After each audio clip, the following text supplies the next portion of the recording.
Welcome to Beyond Synth. Please note, Beyond Synth is an explicit program and may contain inappropriate language. Listener discretion is strongly advised.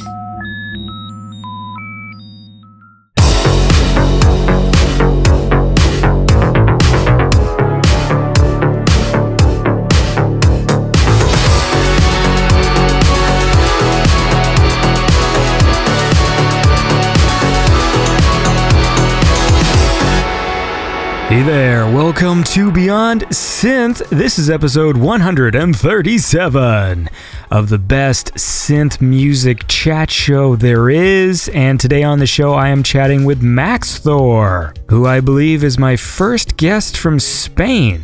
And if I'm wrong, I apologize to the first guest from Spain, but I'm fairly certain he's my first guest from Spain, and we have a fun chat. What was I going to say? I had some business to attend to. Well, how about this? Let's start the show, let's listen to some music, and then we'll talk some business. So I got a track right here from Housetronaut, and this track is called Some Action, featuring BON VIVANT.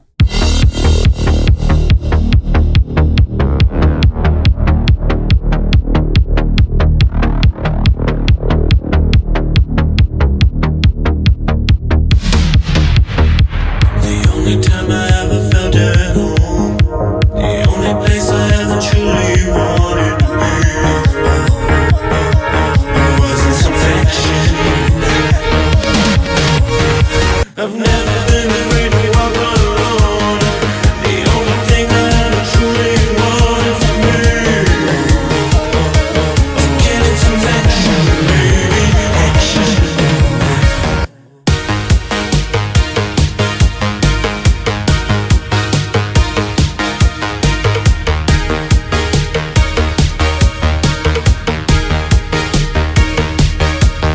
Living it up, going to the city.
And that was Housetronaut with the track Some Action featuring BON VIVANT. Is that how you say that word? I feel like that's how you say that word. You know, it's like BON VIVANT. Do people pronounce the T? Do they say bon vivant? No, it's bon vivant, right? Anyway, it's a cool track, so I'm glad you liked it. I'm just assuming you liked it, because you should. Remember that all the music I play on the show, if you're on the SoundCloud or on the YouTube, just click on the More Info button, and I post all the links to all the artists featured on the show. And before we go any further, I should remind you that Beyond Synth is brought to you by ZENCASTR. ZENCASTR is a podcast app, or should I say an app for podcasters. It's essentially a web-based podcasting program, which is really handy if you are a podcaster or plan to start a podcast. ZENCASTR is the easiest way to record your podcast in studio quality.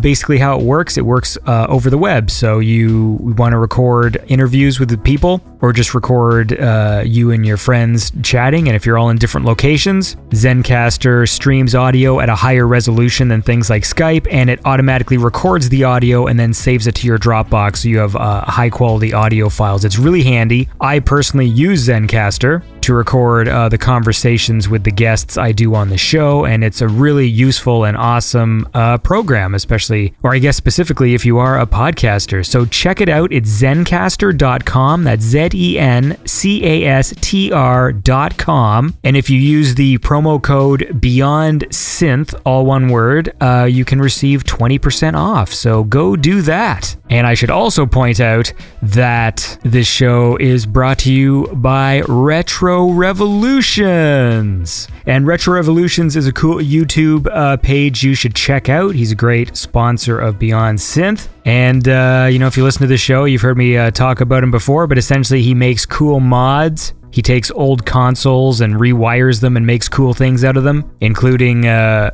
console version of a PSP, which he made, where he basically just took a PSP apart and then rewired it and actually turned it into a console, which was cool. And he's doing some stuff for some of the synthwave community, including a custom Mega Drive for Calyx and a cool custom PlayStation boombox thing for Marco, which is pretty cool. So I suggest you go check out Retro Revolutions. You can check it out on YouTube.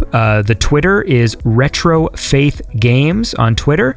And he also has an Instagram, retro_revolutions. So go give him a follow. He's down there in New Zealand, man. He wants your follows. You know what it's like in New Zealand. It's like there's one house, and between every house there's 300 miles of space with just a few wallabies running around, and they're all dressed up like hobbits. So he's lonely, and he wants you to follow his Instagram, is what I'm trying to say. So go do it. Follow Retro Revolutions. Okay, let's listen to another track, and then we'll take care of business. I forgot I just teased business, and then we didn't talk about any business. So let's talk some business after we listen to this. After we listen to this. Here's a cool song. I love just this bass line is great, and it pretty much just goes on for 7 minutes, but it's awesome. So we're gonna listen to it now. This is Northern Dusk with the track Feeding Demons.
That was Feeding Demons by Northern Dusk. And that was brought to you by my lovely Patreon supporters. We have a new supporter this week, Roboito.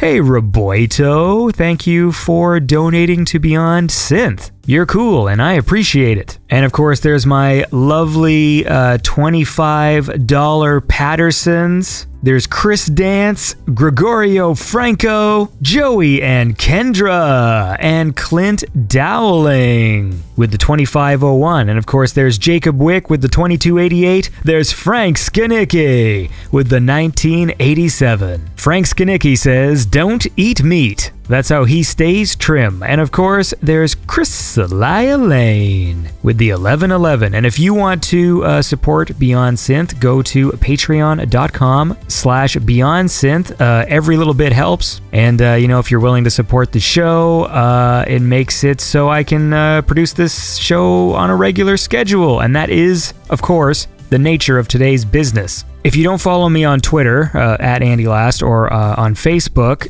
yesterday I posted my plans for the show for the near future, for the future right now anyways, going forward, because when I changed the format of Beyond Synth around episode 34 or something. The plan was to have Beyond Synth be a 2-hour show. Like, that's the idea, right? There's a lot of music, there's a lot of chat. I feel like 2 hours is a good amount of time considering the amount of music we play and the amount of chatting we do, the amount. And if you haven't noticed, the majority of episodes are actually running longer than 2 hours, and it's actually just more work for me. And I'm making that work for myself. I mean, like, that's what's happened. But the thing is, I do have other projects I want to work on. Like, I really want to finish editing Real Beyond Synth episode 2 and other things like connected to Beyond Synth, like promotion and stuff like that, which I just don't have time to do when I keep on producing these episodes that go too long. Because essentially, putting out a weekly show, if 1 week the episode is like 3.5 hours long, it just means I had to spend that much more time editing the show, and that's time that I could have spent, working on other projects and promoting the podcast and stuff like that. So the new plan for the next little while, I put it to Twitter and Facebook to see what people thought,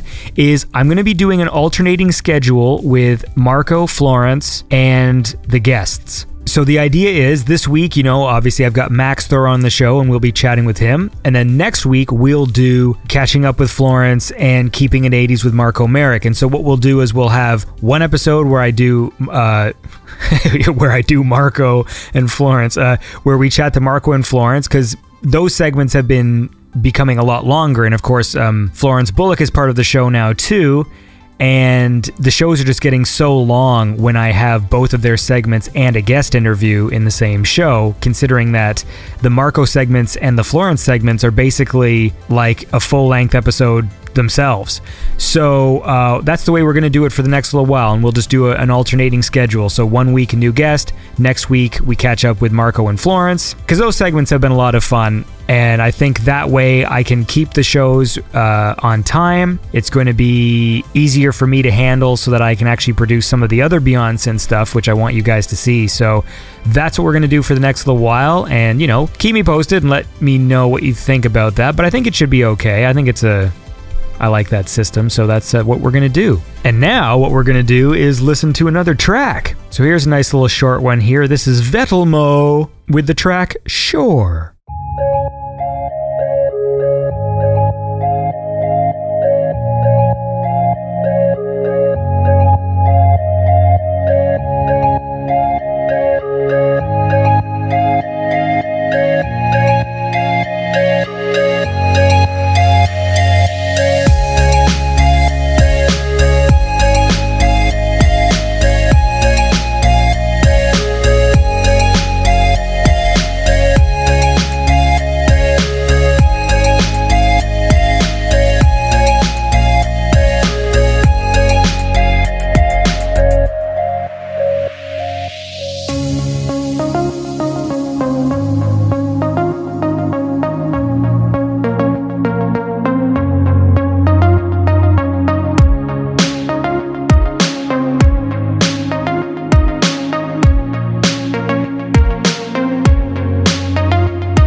And that was Shore by Vetlemoe. That's a nice little track there. And that, of course, was brought to you by my lovely $10 Pattersons. There's, of course, the king of the $10 Pattersons, Fraser Davidson. And then there's Martin Larby.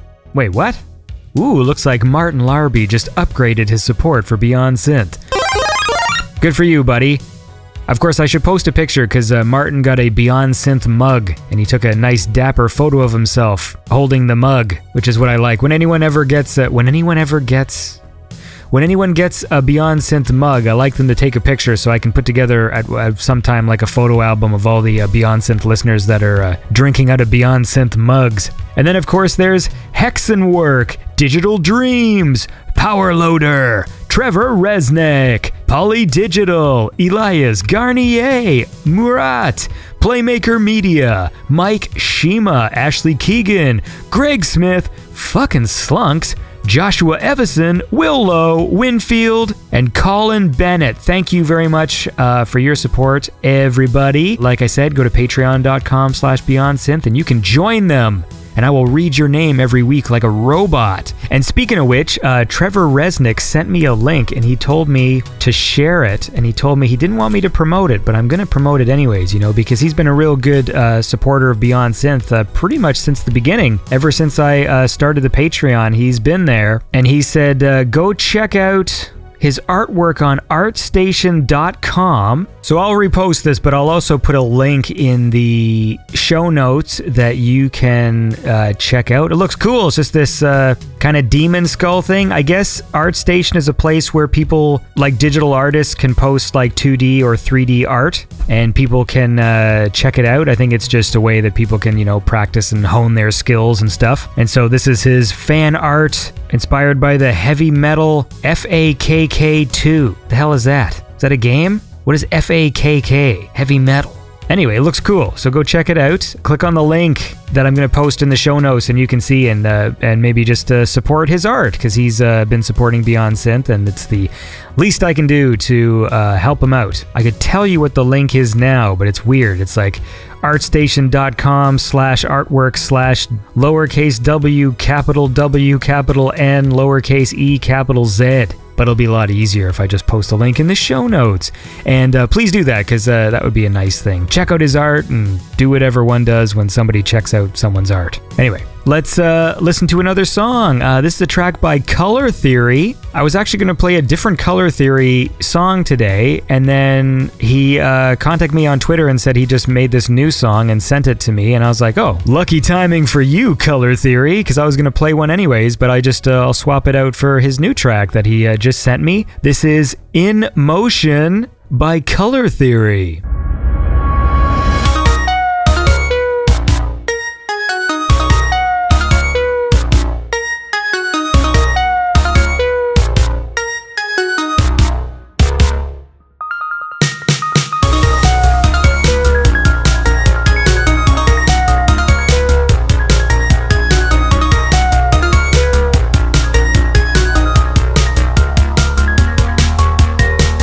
Tell them I'm gone and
And that was In Motion by Color Theory. He always does these things where he'll put in these like little strange noises into tracks that do end up making it catchy, but at first they can be very surprising. Because, you know, like a lot of the music we play on the show and I listen to, everyone's always so busy trying to be really like cool, always picking cool instruments and like dark sounds and stuff. And I find Color Theory will often do these weird like plinky, strange sounds that he'll throw into his tracks. And at first I'm always like, oh, that's interesting. And then later on I'm like, ah, shit, it's stuck in my head. So it works. I believe we call that taking risks. And of course, that track was brought to you by my lovely $5 Pattersons. There's the king of the $5 Pattersons, Ethan Hennings, Citybat, Christopher Albert, Daniel Dexius, Florence Bullock, Star Nomad, Michelle Vasquez, Tim Ross, Neon Knox, Jared Glenn, Damian Rudies, Ross Pentland, Hala, Phil Clothier, Lee McConnell, Zycorax, Brad Neiman, and Facehugger. The X is silent. So what else has everybody... blah. So what else has everybody been up to anyways? Like, that's a hard sentence to say. I've actually been going back and playing Grand Theft Auto Vice City. I think I might talk to Marco about that in an upcoming show. I think I might save my like very specific video game talk for the Marco segments. But I'm actually enjoying it. It's funny because, you know, the game that I'm not allowed to talk about anymore, people often make fun of because of how awkward the controls are when you go back and play. But since I've always played the game, so I'm comfortable with the way that it controls. I'm talking about the game that came out before Perfect Dark on the N64. But man, going back and playing Grand Theft Auto 3 and Grand Theft Auto Vice City, I forgot how fucking wonky the controls are in those games, man. Like, it's crazy. Like, it actually is kind of difficult to play because of the controls, and I'm playing it on the PlayStation 4, so it's just like an emulated port of the PlayStation 2 versions. So I'm not sure if on computer, if they re-released it and sort of added the ability to like free aim and like updated the controls, but on the PlayStation it's not. So it's basically just, you're just playing the PlayStation 2 version, although the graphics are a little bit crisper and stuff. But man, that control style is crazy to get used to. But I do like the story and the characters are funny, so it is still something, I still enjoy it, the simplicity of it almost. You know, when you play GTA 5, the city's so detailed and huge that it is fun to go back and play a city that you can actually kind of memorize how to get around because of how small it is, and essentially everything is just kind of rectangles and stuff. But we'll talk about that another time. But yeah. So how about this? Let's listen to another track, and then maybe we'll go chat with Maxthor. How about that? So what do we got here, man? What do we got? Here's a track from NIGHTCRAWLER. It's called Genesis. And who's that voice I hear? Is that Dana Jean Phoenix? Yes, it is. Dana Jean strikes again. It's a rite of passage for any synthwaver to get Dana Jean to sing on one of your tracks, and this is a cool one. I was just going through my playlist, and then this one popped in, and I was like, oh, I've not heard this one, and I dig it. All right. Not sure why I need to explain myself, but anyway, this is Genesis by NIGHTCRAWLER featuring Dana Jean Phoenix.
And that was Genesis by NIGHTCRAWLER, featuring Dana Jean Phoenix.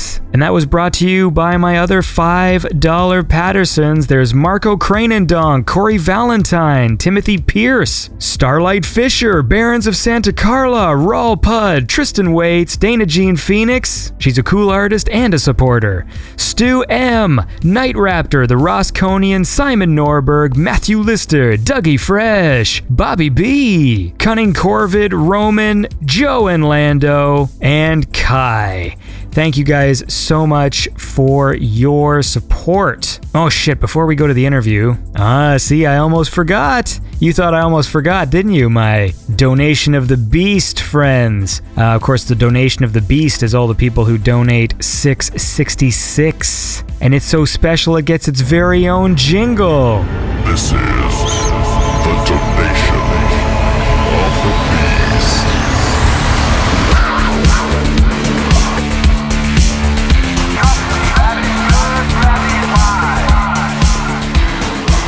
Alright guys, these are all the people who donate $6.66 to Beyond Synth. They are the Donation of the Beast.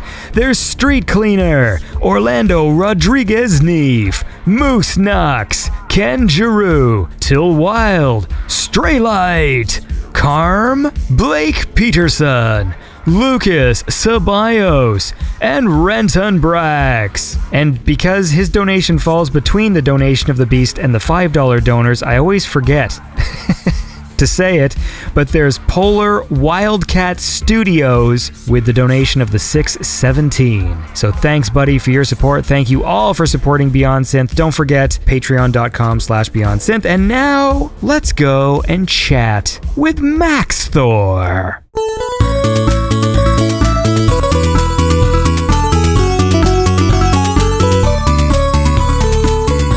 All right, well, I am here with Maxthor. How's it going, dude? All good, man. Nice to meet you. Yeah, man, nice to talk to you.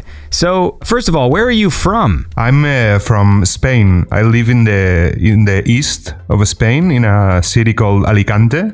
Maybe you don't know Alicante, but it's close to Ibiza, to the island. Okay. So, yeah, I'm from Spain. Well, that's cool. So is the weather nice in Spain right now? Well, if you compare it to Canada, it's super nice. Yeah. But now it's really cold, but it's not so cold. It's like -1, -2 degrees Celsius. It's okay, and especially in Alicante, in the part where I live, it's never too cold. It never snows here. The last time it snowed, I think it was in 1984. I was 6 years old. Yeah. So. A retro snow story. Retro snow, yeah. I have some amazing pictures of that. Alicante. Alicante. Yeah. What's Alicante known for, right? Everyone thinks of Ibiza as, it's a party place. So what's Alicante all about? Alicante, okay. We have the best paella in Spain. All right. I guess. Food, especially food, and there's a lot. I mean, it's a sunny place, so a lot of people from North Europe and English people come here when they retire. You know what? Yeah. I don't think I've ever eaten a paella. What is a paella? It's just rice. It's not so special. Yeah, it's rice. So it's not really exotic. It's rice, but you can cook it in a lot of ways. You can have it with seafood, with chicken, rabbit. All right.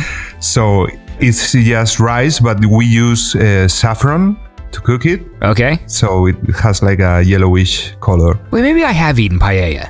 It's weird because it's called paella, so I always assume it's something else. It's like whenever a dish has a name, whenever, a paella to me, I picture, I guess because I'm English, I picture a pie. I picture a pastry of some kind when I hear the word paella. It feels like a self-contained thing. It's like, here's your paella, and they hand you a thing. Paella. But when it's when it's a meal, it's like, I don't know. And there's a funny thing because everyone out of Spain says paella, and it's not like that. You're pronouncing it like it has like a double L. I mean, it's paella. It's Paella.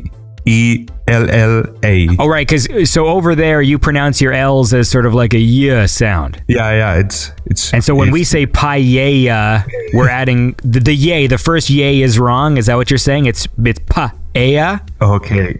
Is that what you're saying? Yeah, perfect. Paella, like that. Perfect. You look like an Alicante local. Yeah. So, so next time I want some yellow rice with some rabbit, I will ask for paella. Perfect, man. How do you say rabbit in Spanish? We say conejo. Conejo. Like that? Yeah, perfect. Sweet. Hey, your Spanish accent is really good, man. Sweet. So now I can order some paella with... Oh, fuck, I forgot it. Was it cornero?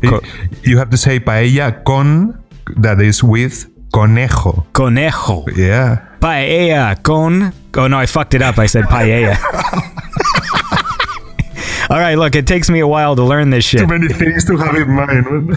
What, I think I've been to Spain. How is that? Well, I don't know for sure. No, because when I was younger, I traveled a lot. If I was coming from France, where would I end up in Spain? If you are coming from France, you mean like walking? Yeah. So you have, after France, you have Barcelona, Catalunya, that it's in the north. And if you're still going down, you go to Valencia and then Alicante. That's in the east coast.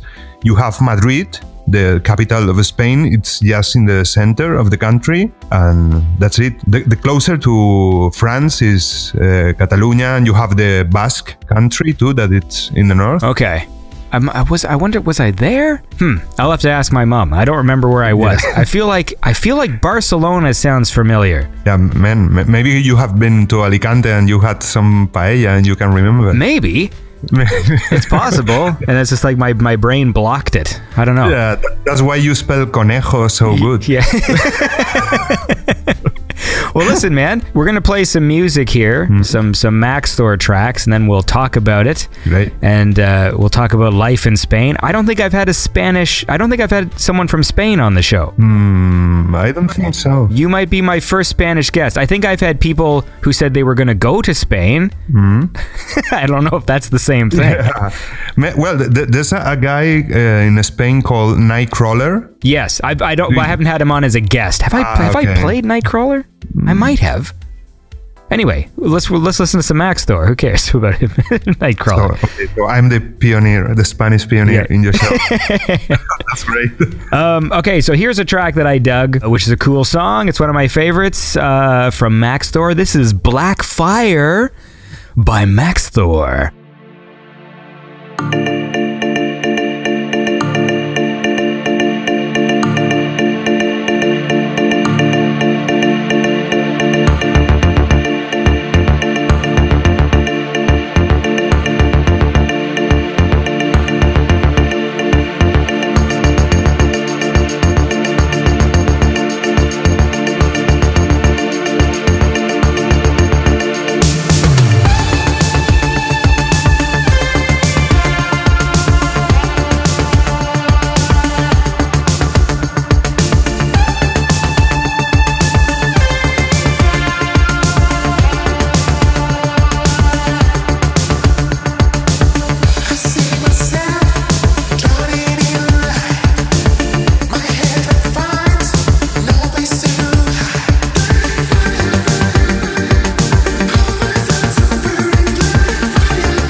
And that was Blackfire by Maxthor. And that's a cool track, and I'm here with Maxthor right now, all the way from Spain. Yeah. Conejo. So I have a question then. Obviously, you're a Spanish dude, so why you sing your songs in English? Do you sing in Spanish as well, or is that a different thing, or what's the deal? That's a good question. I think there are like so many reasons, because one of the main reasons is that I always listen to music in English. The 90% of the music I listen to is in English. So I guess it's like the language I feel more comfortable with for singing. I don't know. I'm not really sure. It was like a natural thing to write my songs in English. It wasn't a decision. Okay, I'm gonna sing my tracks in English. It's really natural for me. What would Blackfire be in Spanish? It would be Fuego Negro. Yeah, see, there's a lot of syllables there, eh? Yeah, Fuego Negro. Yeah, that's one of the things of the Spanish language, that we use so many syllables, so it's harder to fit your lyrics into a song. So yeah.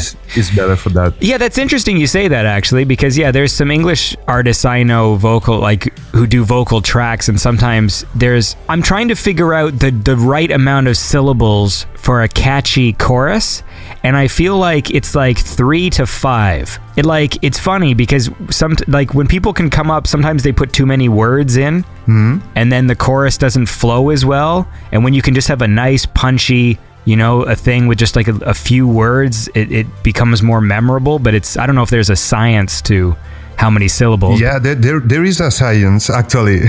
There's a formula when they teach you about songwriting. They always say that if you have a chorus that has a few chords only, you can put more syllables, or you can make more complex top lines into that. And if you have a lot of chord changes in the chorus, it's better to stick with just 1 or 2 words. So the science is not to put so many words if you have a lot of melodies and chord changes taking place in the background. So that is the science. Oh, that's interesting. I never actually, because I notice it when I listen to people who have crafted nice, catchy choruses, but I just always, I could feel it, but I never knew there was an actual methodology behind it. Because Blackfire is great. I think what I like about your songs is I really like the melodies. Like, you've got these great melodies, and they're just really catchy. You've got these really catchy hooks. Like, Blackfire is a great song. Like, I've listened to this one a lot. It's hard to say, because sometimes like the words I would use sometimes sound to me like I would be insulting somebody, but it's just like, it's so simple, but it just works. It's just like Blackfire. It's like, it's right there, and it just sounds great. And it, yeah. Yeah, I don't even know what the fuck means Blackfire. Well, it sounds cool, though. No, honestly... Yeah, that's the thing. No, that's the thing, man. Some people are great. They write great poetry, and they can craft some neat sounding lyrics, and I like that stuff. Oftentimes, when it comes to vocal stuff, the only thing that really annoys me is when people use like a lot of cliches. So there's certain sentences that I've just heard too many times in songs, and I don't know what they mean. They're just these generic kind of cliche things. Yeah. And then sometimes it's cool just to have some just weird words like just crammed together, and it just, if it works, man. You don't know until you try it, right? Yeah, that's true. Well, actually it has like a meaning for me, but I don't really like explaining lyrics, because when I listen to music, I like to have my own interpretation of the lyrics. So I hate explaining the exact meaning of my lyrics. Yes, of course. One thing I try to do is to write very visual lyrics. Sometimes using cliches, but things that you can imagine. For example, Blackfire, it's like a visual thing. You can imagine a black fire. Yeah, it's weird, but... No, I got you, man. That's the fire they use to fucking cook the conejos. Yeah. The fucking... It's inspired by paella. Yeah.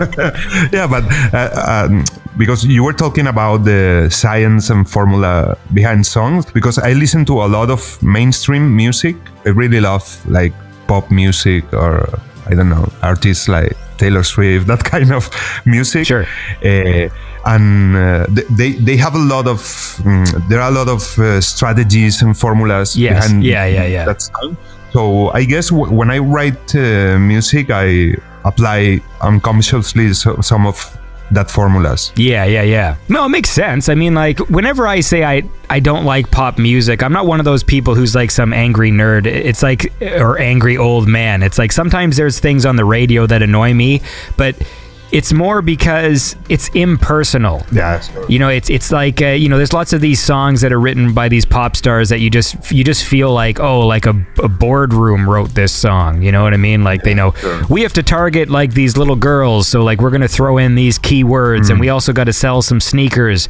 So like, so someone will mention Nike or some brand, or you know what I mean? Like, it's like, it all feels like a big like advertisement, but that doesn't mean that some of the songs aren't catchy. Like, fucking, there's been some like Rihanna songs that I've enjoyed listening to, and I'm like, why? Like, I don't want to like this song. It's like, it feels like I'm betraying something. But then it's a guilty pleasure. Yeah, but then at the same time, I like a lot of '80s pop, and it was still pop. But there's something, I don't know, it was commercial, but there's something slightly purer about it. I guess it's just because they were using real equipment and stuff. And now, since a lot of it is tweaked, you just feel like there's this digital manipulation to make things so perfect. And maybe there's something special about people who were just had to have really good voices because there was no real way to fix it, like you just had to be good. Yeah. But then I don't mind digital manipulation of vocals either. Like, I guess I just like stuff I like. Yeah. Sure. Why am I talking?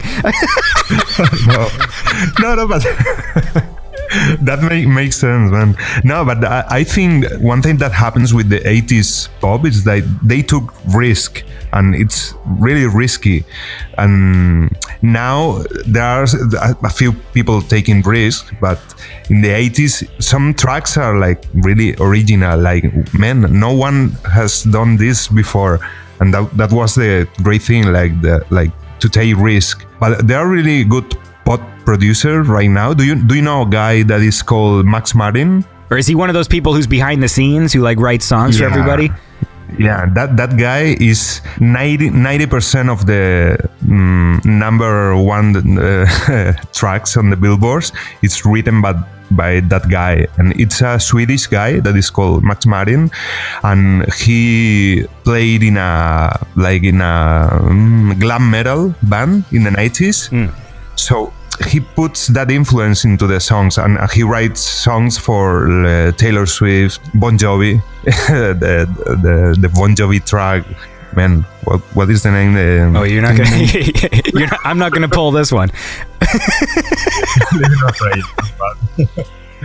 Katy Perry. I mean, yeah. Check that guy. He's really good. But yeah, there's a lot of commercial music that sucks, of course. Yeah.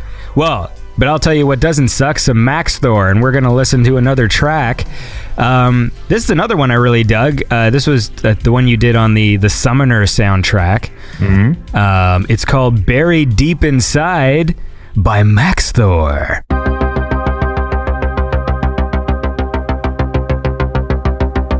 There's someone by my side when I'm alone.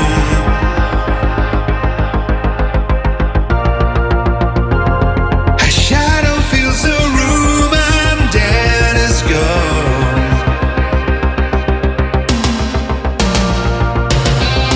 Those memories I can't hold in my mind.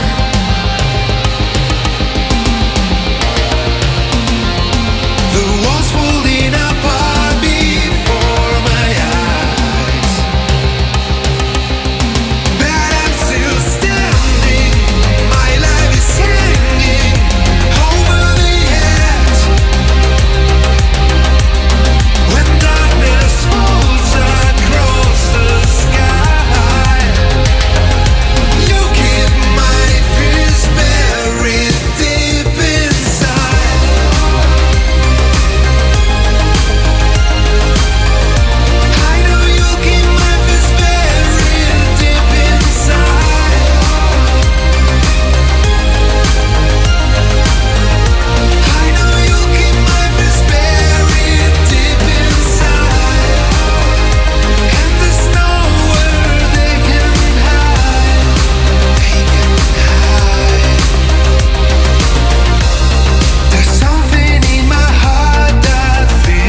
And that was Buried Deep Inside by Maxthor. And I'm here with Maxthor right now, all the way from Spain. That's a great song. Thank you. Yeah. That song, I have to give some credit for that track to my friend James Seeker, that is the director of The Summoner. He was the one that contacted me and say, man, we have to write a song for the ending credits of the movie. And he helped me a lot with the idea behind the track, and it's a great guy, and that song exists because of him, and so he has some credit to it. Yeah. Well, that's cool. I mean, I figure he still doesn't let me watch the movie, so I'm just going to assume that the end credits is the best part because it's a really great song.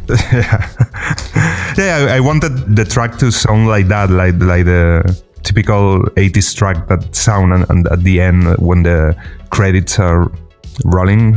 Yeah. So what else goes on down there in fucking Spain? What do you do when you're not making music? Well, I'm making music like 24 hours a day. So the last 4 or 5 years, I started playing and making music, as that is my profession right now. Besides of Maxthor, I play in some other projects. Actually, Maxthor is like my side project. So I spend all day in the studio. And what's the other thing you do? The main thing I do is I'm playing in a band with my 2 best friends. It's Henry and Eloise. It's called Henry Saiz and Band, and it's like an electronic act. We play electronic music live in venues and clubs. And yeah, we've been really busy because 1 year ago we did a Kickstarter campaign for our album, and man, it's been a nightmare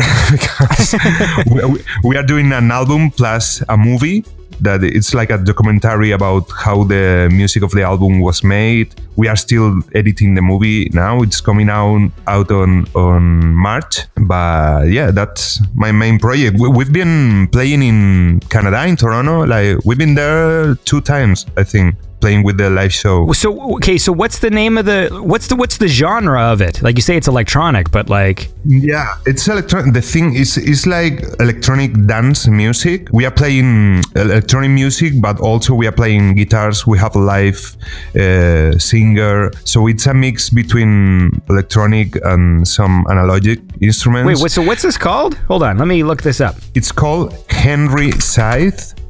It's Henry... Saiz is Saiz. You can look for it. It's like a live band, because this guy Henry Saiz, who is my friend since we were teenagers, he's really a DJ, and then we have this project that is like my main thing right now. Well, maybe we should fucking listen to one of those tracks. Yeah, sure. Well, I don't know. I like electronic music. I don't, because I don't think I've heard this. So this dude has a beard, or does everyone have a beard? Yeah. In Spain, everyone has a beard. Although I had, oh no, that was Mexico. You know, because I have a Patreon for Beyond Synth. That people can donate to the show, and so I was doing a thank you video for one of my donors who came from Mexico, and so I did the video, but I put on a fake mustache. But then, I don't know, some lady got mad at me because she said it was offensive that I had a mustache on for this. I don't know, that was a little... I don't know what to say to that. Nah, man, it's not offensive at all. Well, because seeing as men can grow mustaches, I don't know, like, would it have been less offensive if I actually just grew the mustache? It wasn't even like a bad joke. It was like I did it in Spanish, but I used Google Translate in order to speak the Spanish.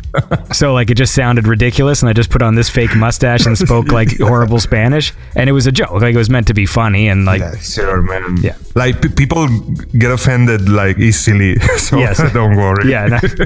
So the point is, if I were to pretend to be a Spanish man, I would, like, from Spain, I would have to then have a beard. Yeah. What else? You need to be short, like not too tall. Yeah, I got that. I'm 5'9", so I don't know what that... I don't know how tall is that in centimeters, but... Oh, do you guys do centimeters? Yeah. It's weird because in Canada, we're on the metric system. but we still measure ourselves in feet. Although I think on our official like driver's license and identification, it'll say, you know, in meters, you know, like, or centimeters or whatever, like how tall somebody is. But if you're talking to somebody else, you would say feet, you know, like I'm 5 foot, you know, 9 inches or whatever. And the same with when you measure your dink. People, like, we wouldn't do it in centimeters because centimeters are smaller than inches. So it sounds weird. Like if you were to, I'm talking about penises, by the way. I use the word dink, you know, because it's more precise when you use centimeters. Yeah, because if you say centimeters, you know, you can make it sound great. You can be like, hey, it's like 13 centimeters, but then that's really like, what is 13? No, now I got to do the math. Hold on. Yeah, man. But it's worse with the Celsius and Fahrenheit degrees, man. Yes. Every time I go to the States or Canada, or it's like, okay, it's 100 Fahrenheit, and I don't know if that is hot, cold, or what. Yeah, no, we do Celsius, so like that's the thing. It's okay. In Canada, it's the metric system for that, because it just makes more sense to me. Like it's just 0 is cold, 100 is boiling. I don't know, like it makes sense to me more than like, because Fahrenheit is all these random numbers all over the place. Yeah, I thought you were using Fahrenheit in Canada. No. I mean, like old people. That's cool, man. Yeah, old people still understand it. I don't actually understand Fahrenheit, so I always have to do conversions. There is not a good rule or a good system for translating, and you need like a phone app for that because it's crazy. So 6 inches is 15 centimeters. Okay. So why 6 inches? No, because that's average, right? That's average. Like, well, average is technically 5 to 7, so I've made average 6 for the purpose of this math. Yeah, so 6 is 15 centimeters. So I don't know. Does that sound good? Yeah. If you were just like, hey man, my dink's 15 centimeters long, does that make it sound better than 6 inches? Yeah, maybe. Yeah, 15 centimeters. That's pretty good. How tall are you in centimeters? Okay, so let's find out. So feet, I am 5'9", 179. Does that sound right? Yeah. Yeah, you're taller than me, actually. This conversation is amazing.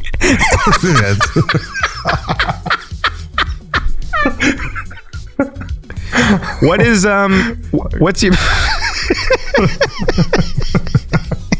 what's your favorite track, the Henry Saiz track? What's a good one that we can play? Let people know what it's like. Actually, we released the first single of the new album because the idea behind the album is that each track is inspired by a country or a place in the planet. So we spent the last year traveling and composing the tracks in each place. So the first single is inspired in Dubai, and it's called The Golden Cage. The Golden Cage. All right, well, let's listen to this, man. Okay. Sure. This is Henry Saiz with The Golden. Yeah, what? It's Henry Saiz and band. Oh, and band. Okay. This is Henry Saiz and band with the track The Golden Cage.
And that was The Golden Cage by Henry Saiz and band. And we're playing that because I'm talking to Maxthor right now, and he's telling me that he's also part of this thing. So what do you do in Henry Saiz and band? Since I started playing music, I started when I was 14, 15 years old. We had a metal band in Spain, a black metal band. So I was the drummer in that band, and Henry was the bass player. And since then, we've been making music together. I participate composing music too, writing the lyrics. Yeah, we make the music together with Henry in this project and with the other guy, Eloy. We are not like session musicians, but it's really a band. Yeah. So well, that's cool. It was like that, yeah. Because obviously you must be doing stuff on your own. So how do you differentiate between stuff that you're doing for Maxthor and stuff that you're doing for Henry Saiz and band? I mean, like, do you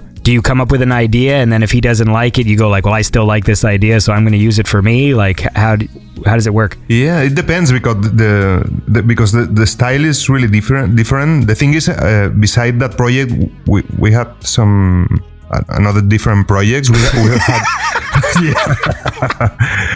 We have we released last year. We released an album under the name Hal Incandenza. Okay. Yeah, you may like it. It's really cool. It's like experimental electronica with a lot of different instruments and styles. So sometimes when I compose a track, it's like, okay, this sounds good for Maxthor or for Henry's project, or I don't know. But when I compose him for Maxthor, I have a really clear idea in mind. The thing is that when I started the Maxthor project, it was supposed to be an Italo disco thing. Right.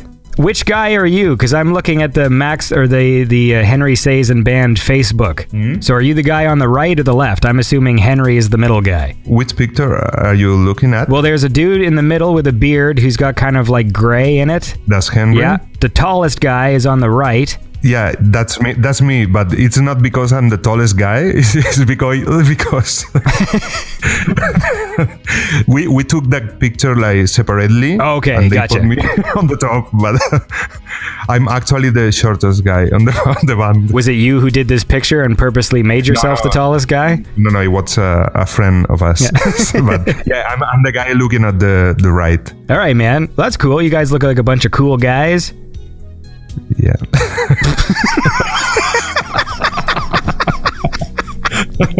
Yeah.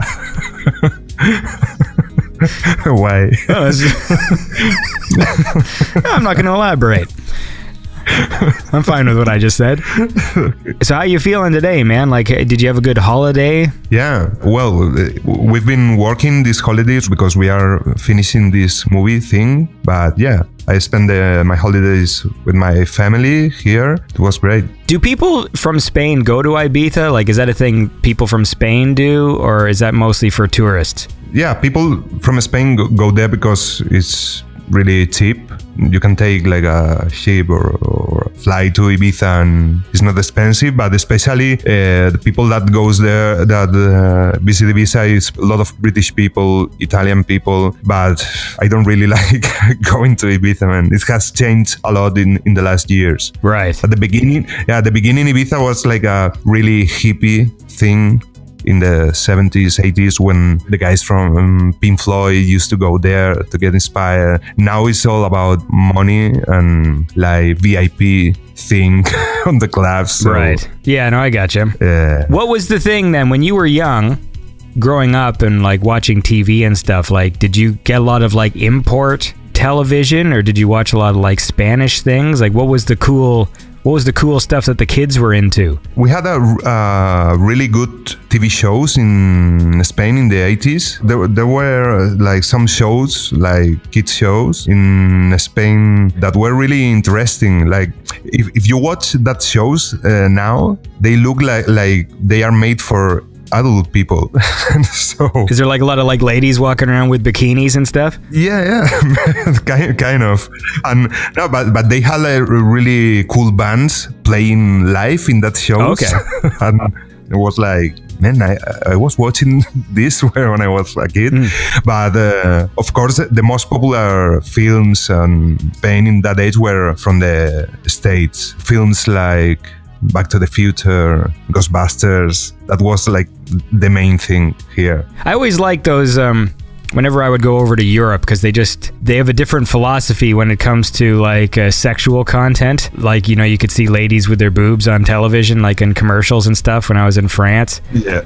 And they're just less like, that's not really a big issue, nudity, you know, but over here, like it's like a big problem for some reason. Yeah.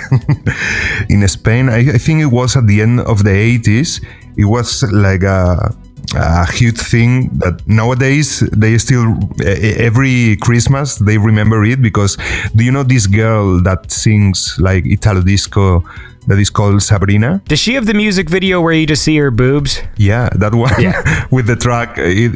She has a track called Boys, Boys, Boys. Yes. Yeah. That's the video where she's in the pool, right? Yeah, that one. So that girl performed on the Christmas show in Spain, and while she was singing, her boob like came out. Fuck, but they didn't censor it or anything. It was like... Well, it's Christmas, man. That's a Christmas miracle for some kids, you know, like... No pixels over the boob. Yeah. That sounds great with your accent. Just no pixels over the boob. Yeah. No, man, because that is it's super scary for a child. You're looking at TV and you... I mean, the girl, like the Janet Jackson thing, and you're watching some pixels floating there, and it's like, it's a trauma for a kid. What the fuck is that? It's better to show the boob. It is, that's a rule. That's a rule of life. It is always better to show the boob. Always. Listen, let's listen to some more Maxthor. This was from the new album you just put out. This is a cool track. It's called Another World by Maxthor.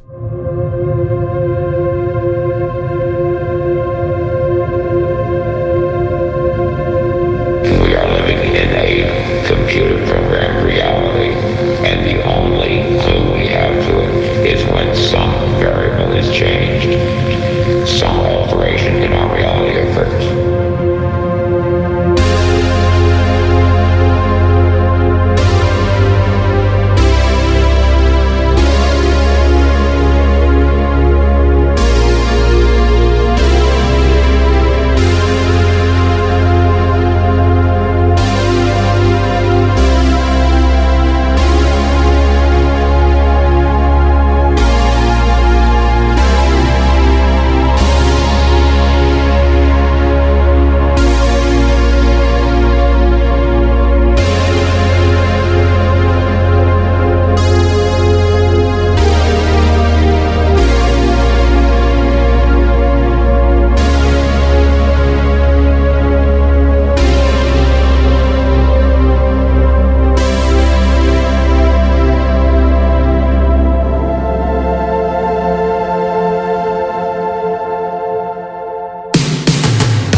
can feel my mind is a steal away.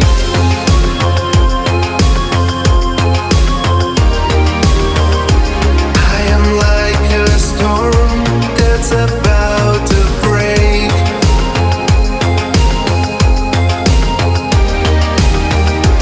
What's behind the veil of reality?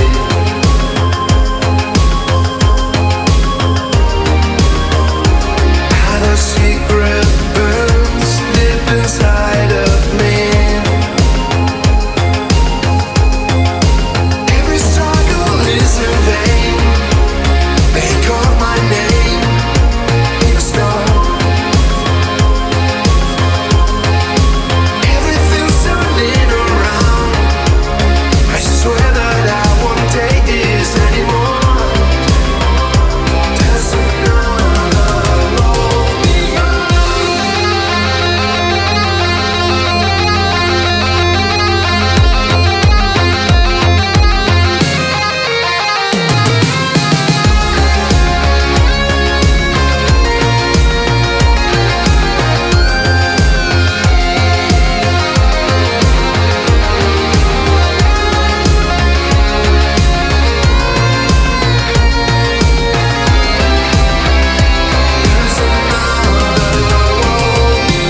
Waiting for the light of a sun that never comes. I know I can stay, but there's nowhere else to run. There's another road beyond. Waiting for the light of a sun that never comes.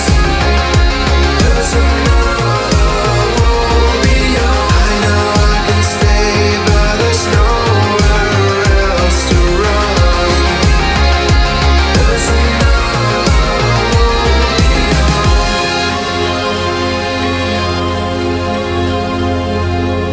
All right, and that was Another World by Maxthor. And I'm here with Maxthor right now.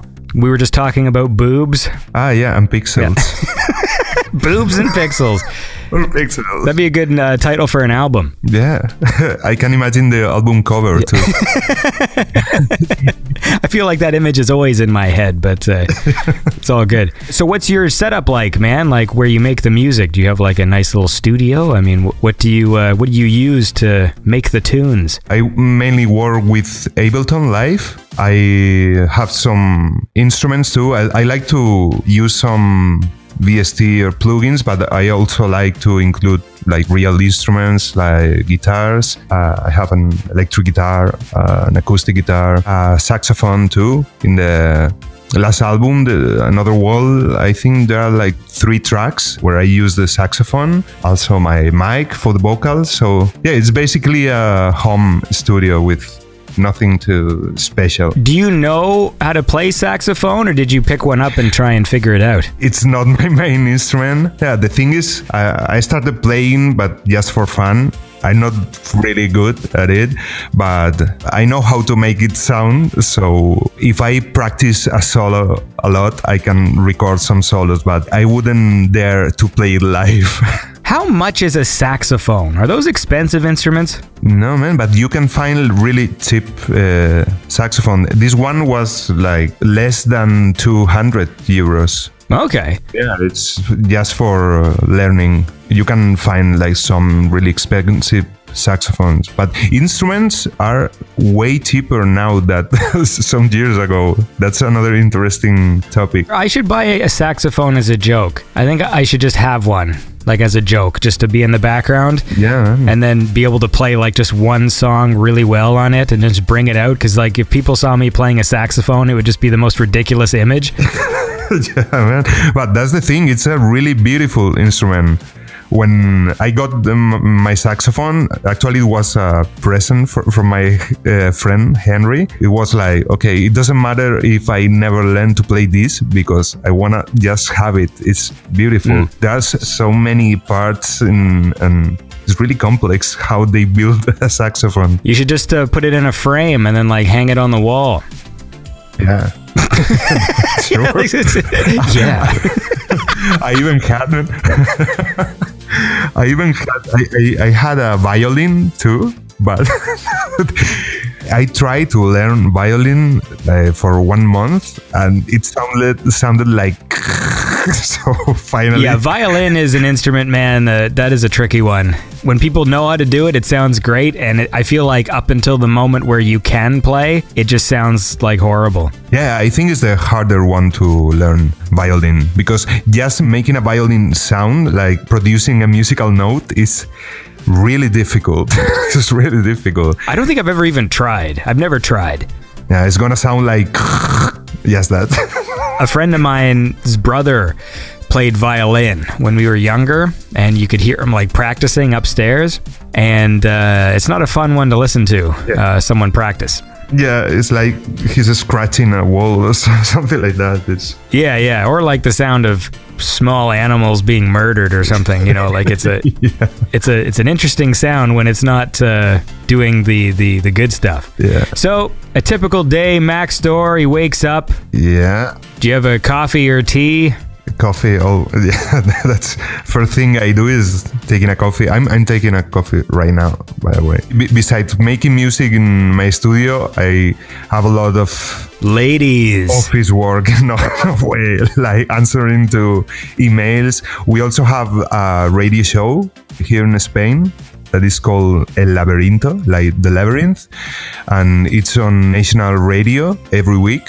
On Friday, every week we make the show. I answer some mails. I write some lyrics. I work on my studio. So wait! You're a radio host? No, I'm not. I have this radio show with my friend Henry. We do everything together, as you can see, and I take care of the production of the show, like writing the text, selecting music, and then Henry's the voice. Yeah.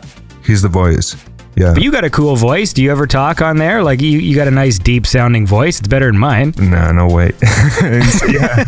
Yeah. We've done some of the shows together, because it's the good thing about the show we make. It's focused on electronic music, but we play a lot of music styles, and we did a show about metal and black metal, and every show is conceptual. Every Friday is about one concept, for example, night music or music for driving or whatever. So we are very open-minded about the musical styles. You sound like a real busy guy. Yeah, I am, but I'm happy, because if I'm busy like doing music and the things that I love, that's great to me. I like being busy. Sometimes it's really stressful, but that's cool, man. No, it's good to have that sort of sense of purpose. But it's all leading to that time when you can afford to live in that room where it's just full of a bunch of ladies in bikinis who feed you grapes. That's what it's all about. Sure. Maybe I'm just speaking out loud for the stuff that I'm looking forward to when I get rich. Sure. Those grape ladies. I don't know what they're called. Oh no, they're called concubines. Yeah, but then they give you more than grapes. Yeah, we say concubinas. Concubinas. Yeah. Yeah, man, I need some concubinas to feed me some, what's the word for grape? Uva. Uva? Uva, like uva. Yeah, uva. That one is shorter than English. Uva? Uva. Really? Yeah, it's like the Uber, like the taxi service. That's interesting. Yeah. I don't know, this is weird. I for some reason I was picturing a word closer to, what's the French word for grape? No idea. Grape in French. I should know this. I think it's raisin. Raisin. Okay, yeah, raisin. Which, yeah, and then raisin. Sure. Yeah, raisin. J'aime beaucoup le raisin, or les raisins. Le concubin. Because for some reason I always associate Spanish with French, like it's like they've got some similar things going on. But yeah, we have some similar words, but it's the same that we have a lot of similar words to English and German. Yeah. If you speak Spanish, you don't necessarily understand French. You have to study French to understand a French guy. Yeah. I think we're all like that, really. Our languages pick and choose things from other ones. Like there's a lot of German and English and stuff like that, and French words. Or hey, you know what we should do though? We should listen to some more music. Sure. See? I know how to run a radio show.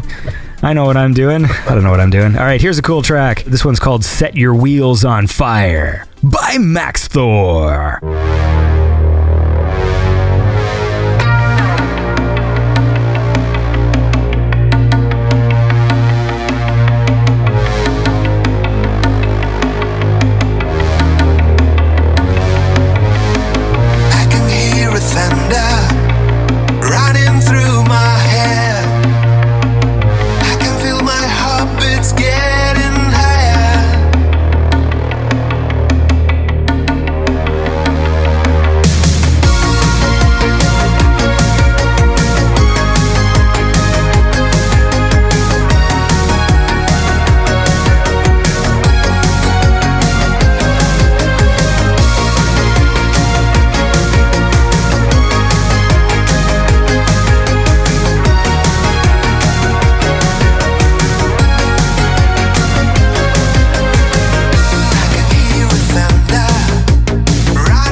And that was Set Your Wheels on Fire by Maxthor. And I'm here with Maxthor right now. Radio show guy, musician in several different bands. What else do you do? I also practice, like, do you know what Muay Thai is? Yeah. Like kickboxing. I mean, I'm not a professional kickboxer at all. I just practice this twice a week. Yeah. Well, I never went to a competition, something like that. But that's a thing I like. You don't want to be in a real fight. Those dudes who fight all the time, like those MMA guys, they all have like fucked up ears. Yeah, man. You know, their ears, they get those cauliflower ears where they look, I mean, it must be nice to know that you could beat anyone up. I mean, that must be a nice feeling of security, just to know that if you're ever in a fight, you could take somebody. Because I'm not a strong man. I don't know how many centimeters my muscles are around, but probably not many. I don't even know if you measure muscles that way.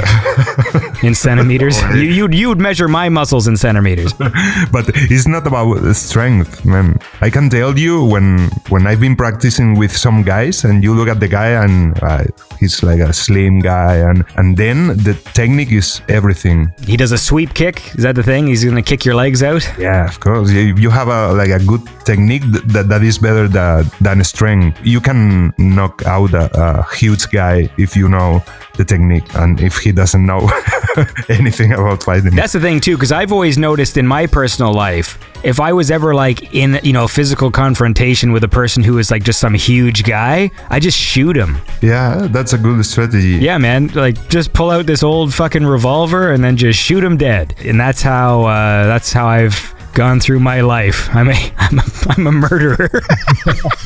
A kick in the balls. Work. Kick him in the balls, kick him down the stairs, take his wallet. Yeah, I'm a good guy. Yeah. All right, so you're doing Muay Thai, you're playing music in all these bands, you got a radio show. Yeah. Maybe you don't have time for concubines. No, man. No. No time for concubines. when I got retired, maybe. Like old creepy concubine. I don't know, maybe it's not cool to talk about this anymore. Yeah. The world has moved on, man. I'm just an old relic of an old time that thinks it's appropriate for a man to have like 20 women servants that just feed him grapes. Apparently that's not cool anymore. I just did air quotes. But look, man, I don't want to implicate you in any of my nonsense. Too late.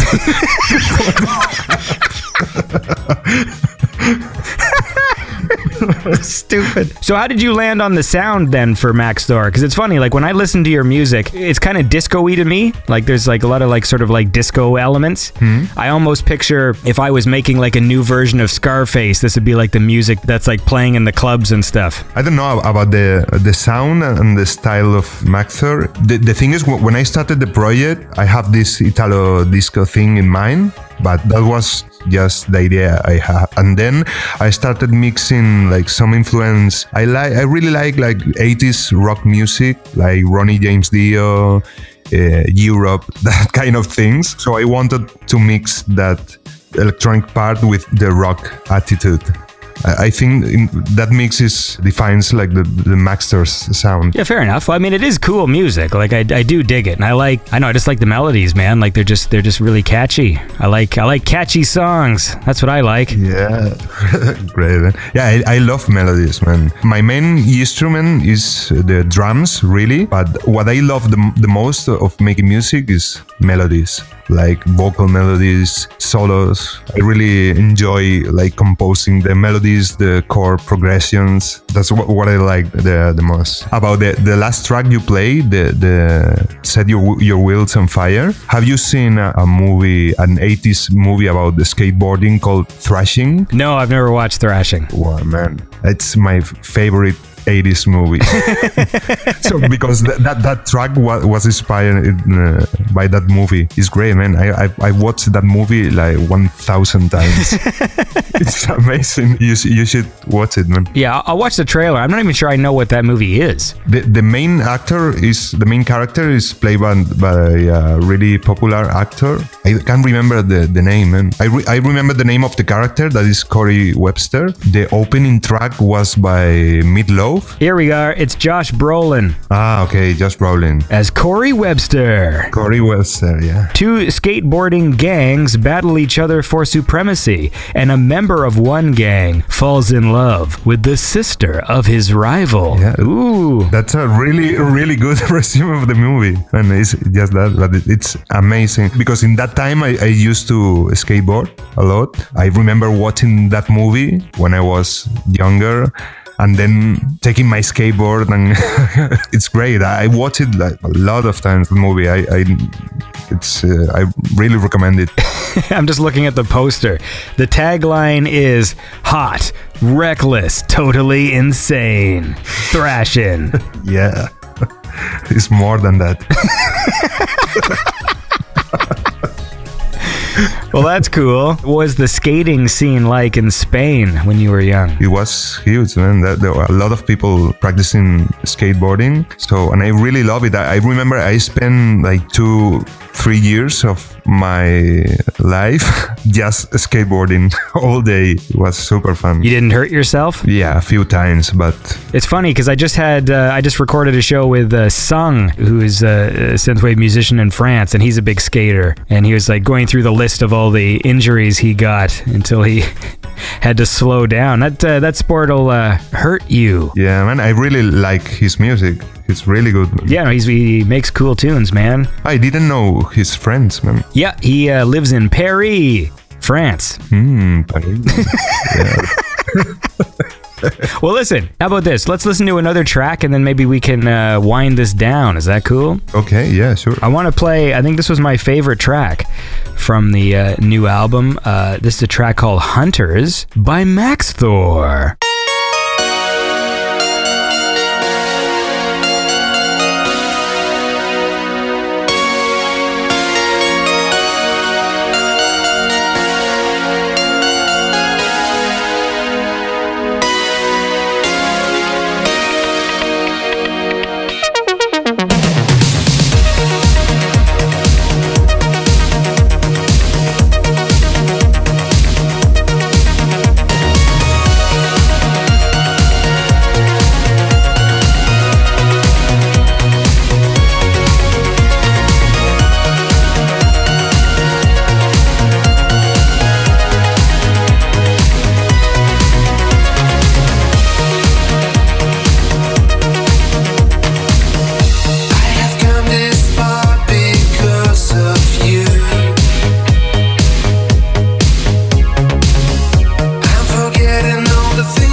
And that was Hunters by Maxthor. I'm here with Maxthor right now. That was my favorite track on the album. I love the tune in that one. It's very, very catchy and very cool. Yeah, man. By the way, that track is inspired by an 80s movie too. Thrashing too. No, the Thrashing is Set Your Wheels on Fire, but that one is here in Spain. Sometimes they translate the movie names, and it has nothing to do with the original. So that movie in English is called Running Man. Yeah, Running Man. Yeah. Do you know the Arnold Schwarzenegger movie? Hunters is inspired by that movie. I love that one too. Well, I love the what you done in this song. That melody just gets stuck in my head. You know the. Well, I can't sing it right, but I mean, you know, it was off key. What I just did. Pretend it was in key. Not bad at all. Well, listen. Yeah, tell me. We can probably wind this down. Is there something that we didn't talk about that you wanted to talk about? Were you happy with the stuff that we did talk about? We've been talking about so many things that I can remember, like conejo, paella, boobs, pixels. What else? There are no more topics to talk about. It's a very exciting show I run here. Yeah, it is. I love your show, by the way. Do you guys get to tackle these sorts of subjects on the radio show you do? Well, we usually they are like very serious subjects, but actually we did one show about humor and music, and we had a Spanish comedian in our show, and it was like really funny. So okay, yeah. Man, you fucking burn my head.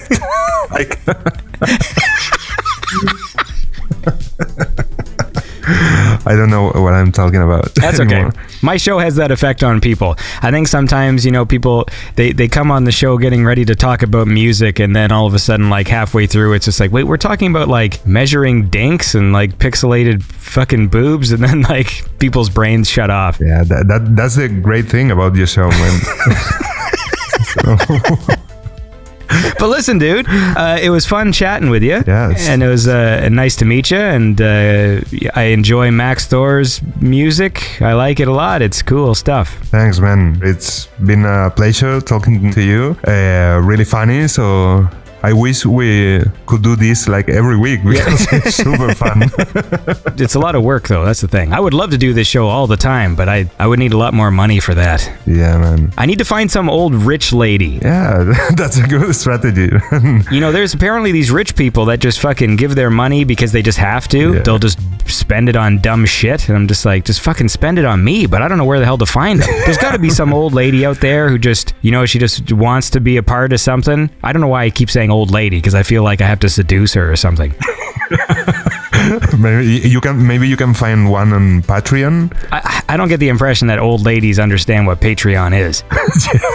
No, you got to find these old, they're socialites, you know, they go to art galleries and stuff, and you just got to schmooze with some old lady and be like, you know, hey, you want to donate to my show? And she'll be like, oh, you're a cute little whippersnapper. And I'm like, that's right. And then I don't know where I'm going with this. I think the next part of this joke is I have sex with an old lady, and I don't know if I want to do that necessarily. I got you.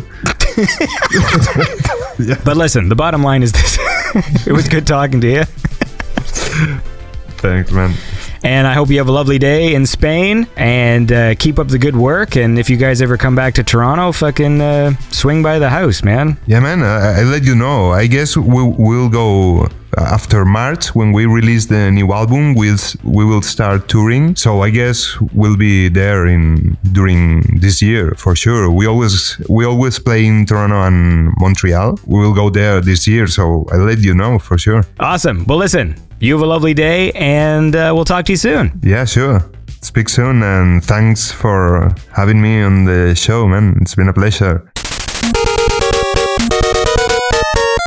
All right, and that was my conversation with Maxthor. That was a lot of fun, man. I enjoyed listening to that one again. We had some good laughs. I don't know what I was on that day, but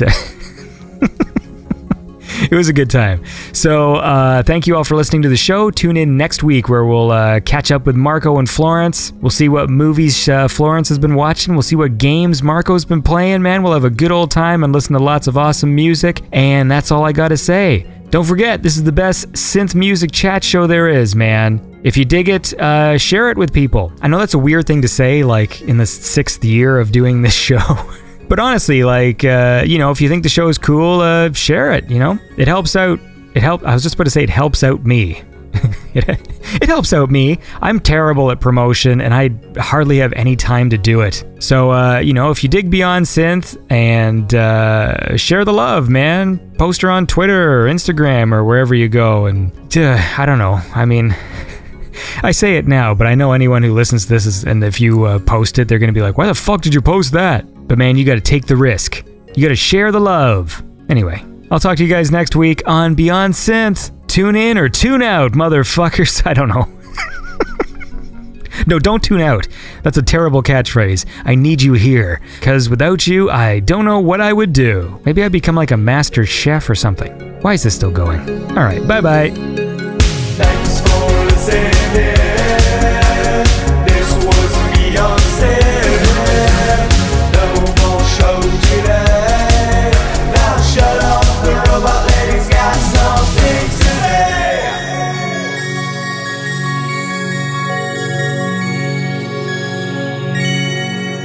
Thanks for listening to Beyond Synth. If you would like to support Beyond Synth, please visit patreon.com/Beyond Synth. And don't forget to check out Beyond Synth on Facebook, Twitter, SoundCloud, YouTube, and Instagram. If you want to submit your music for the show, please email it to beyondsynth@gmail.com. Have a lovely day.